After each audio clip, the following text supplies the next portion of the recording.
So let's take a step back and just look at where you think the president is now. What's his standing for re-election? How strong is it? Well, it's interesting. There's two types of models out there. One is an economic model, or a series of economic models, Right. all which predict he'll be reelected. The other are the political models based more on polling and some other factors, all which predict he will lose. So I think right now it's kind of too early to tell. Certainly his rankings that he gets on the economy from a variety of different voter groups, majority of Americans, is very, very positive if he keeps the focus on the economy. Yeah, this is the fascinating thing. You look at the disconnect between his approval rating on the economy, which is above 50% in nearly every survey now, and then you look at his overall approval rating, and in the average polls I see, it's 44%, some 43%, a little lower. How do you explain that disconnect?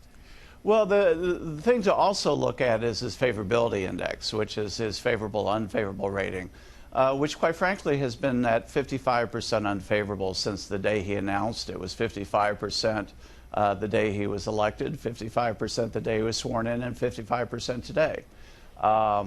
What you get is there is a group of voters, some of which like what he's doing policy-wise, particularly on the economy, but don't like his persona. Right. And they put a priority on that. And there's some that put a priority, they don't like his persona, but they like what he's doing policy-wise, and they put a priority there. And that's where you get that split.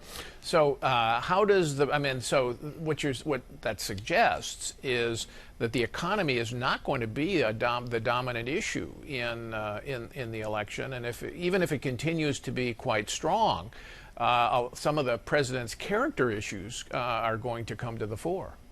Well, that certainly would be the case if he doesn't focus on the economy. But the more he focuses on the economy and kind of moves away from the kind of tweets of the day and some of the things he does on other issues, he's always shown an interest in keeping his base strong, which is important.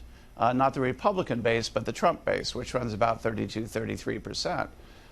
That was his advantage in 2016 over Hillary Clinton, that did not have intensity in her favorable base. But at the end of the day, and especially one of the numbers I look at very closely, is the gender gap, which you get very poor ratings with some of the key groups of women, married white women overall. But when you look at where they give him a rating on the economy, they're in the high 50s, low 60s. Right. So, they don't like his persona.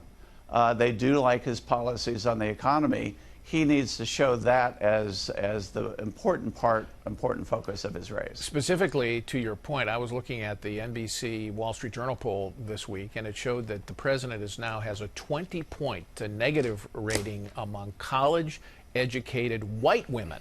Not overall women, white women. Right. And, of course, that group went against Republicans in the House races and the swing districts in 2018. The president has to get some of those back, doesn't he? Well, the bigger concern, and the gender gap has always been more of a married gap and a racial gap. And so when you're talking about college-educated women, what you really have to look at is, are they married, are they not married, as opposed to, because a lot of those, in fact, are single. Where we do see concern is married white women, where we normally win by about 20 points. We only have a 4-point lead. White women overall, that we usually win between 4 and 8 points, we have an 8-point deficit, at least in the numbers that I'm looking at.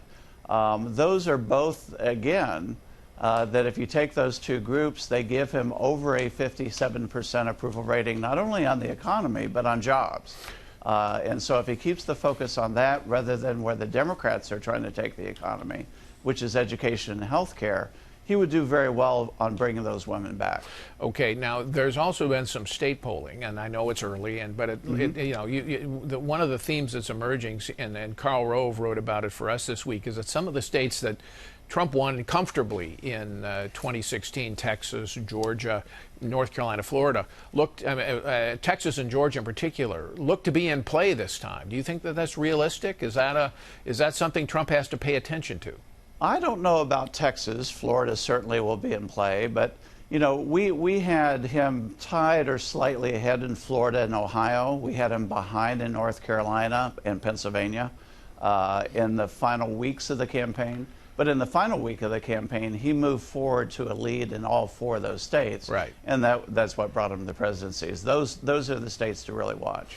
So Brad Parscale, the president's pollster, says, well, look, the polls are crazy. They don't really model the actual voters who will come out. Our base is going to be mobilized, and that's going to be the key to the race. Every time I hear some campaign advisor say, ignore the polls, you know what? I mean, usually they're just trying to distract from what's a bad poll result. You know, I mean, what would you watch if you're a voter trying to measure how well the president's going to do? What do you watch? Well, one of the mistakes a lot of the public polls make is they try to model the sample based on what they think the electorate will be rather than go wider and then look at intensity.